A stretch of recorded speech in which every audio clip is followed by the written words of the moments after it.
영화에서 봤던 데인데 무서워요 이러시는 거예요. 뺏어가느냐 안 뺏어가느냐, 일부는 뺏어갈 가능성이 분명히 있다. 먹튀라기보다는 좀 억울하겠죠. 그분들 입장에서는.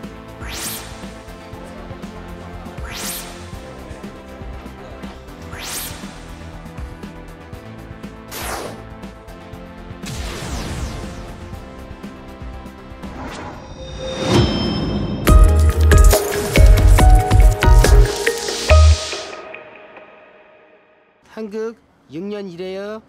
취직해주세요. 뜨거워서 비어 죽을 뻔했다며. 몽골 사람 흉내내다가 얼어 죽을 뻔했다며. 그래서 네팔 사람 흉내내가지고.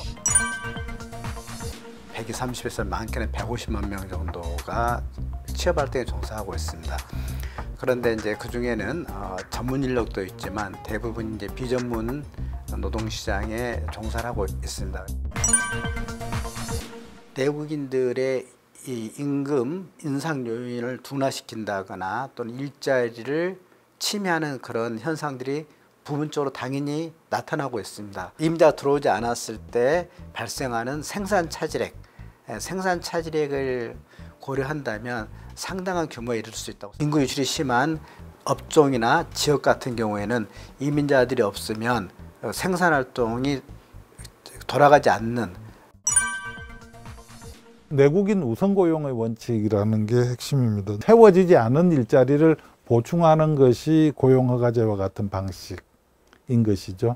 저숙련 이주 노동자들, 그러니까 이른바 3D 직종 중심입니다. 구글이나 애플이나 마이크로소프트에서 일하는 외국인 소프트웨어 엔지니어들을 도입하는 것에 대해서 누가 문제 삼겠습니까?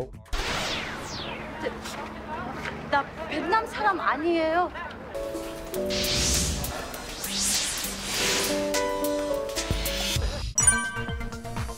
법인세, 소득세만 통계로 집계가 되고 있는데 요거 두 개를 포함하면 1조 9천억 원 정도가 되고요.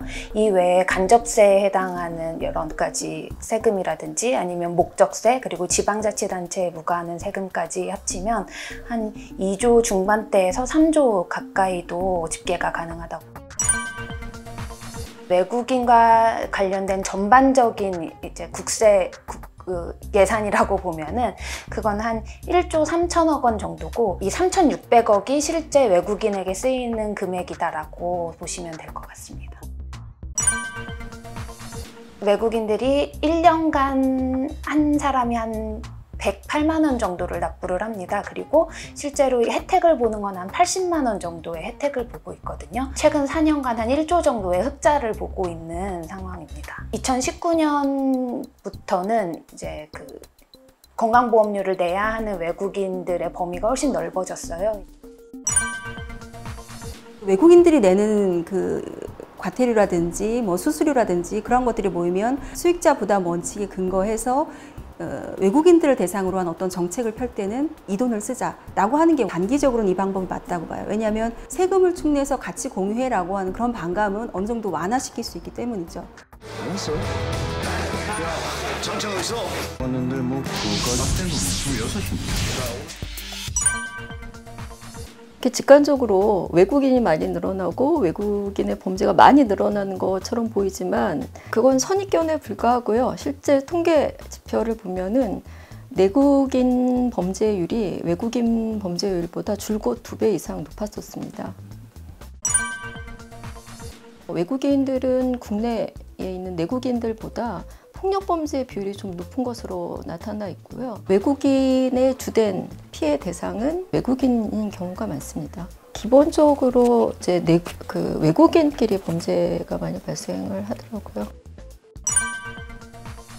대림동 지역이나 외국인에 대해서 굉장히 무섭게 범죄자로 이제 묘사해서 그린, 아예 그냥 있는 동네를 그대로 다큐멘터리인지 영화인지 약간 혼동이 될 정도로 해가지고 이제 혐오 표현을 해서 문제가 되었고, 코로나19 같은 어떤 위기 상황이랑 같이 겹쳐지면은 그런 혐오와 공포를 통해서 그런 이미지들이 계속 더 칠해지고,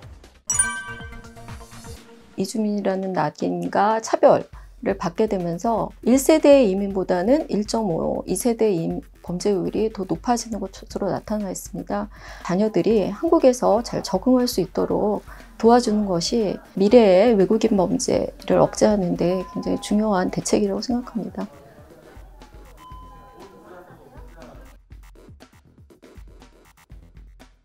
욕지사지를 정말 할 줄 알아야 비빔밥처럼 좀 섞어서 단일 민족이라고 생각하는 경향이 강하다고